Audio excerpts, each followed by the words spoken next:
السلام عليكم ورحمة الله وبركاته.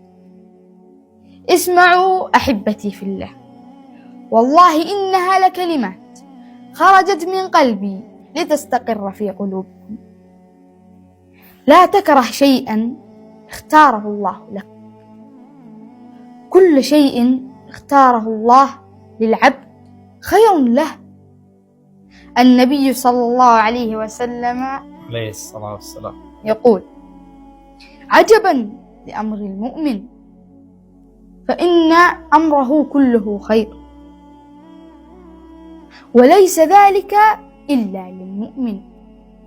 إن أصابته ضراء صبر فكان خيرا له، وإن أصابته سراء شكر فكان خيرا له.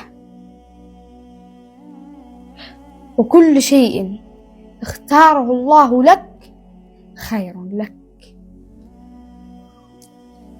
ولا تحزن ولا يضيق صدرك، فرب الخير لا يأتي إلا بالخير. يقول الله عز وجل: وعسى أن تكرهوا شيئا وهو خير لكم، وعسى أن تحبوا شيئا وهو شر لكم، والله يعلم وأنتم لا تعلمون. واعلم أن الأمة لو اجتمعت على أن يضروك بشيء لن يضروك إلا بشيء قد كتبه الله لك. وإن الأمة لو اجتمعوا على أن ينفعوك بشيء لن ينفعوك إلا بشيء قد كتبه الله لك. رفعت الأقلام وجفت الصحف. حياكم الله.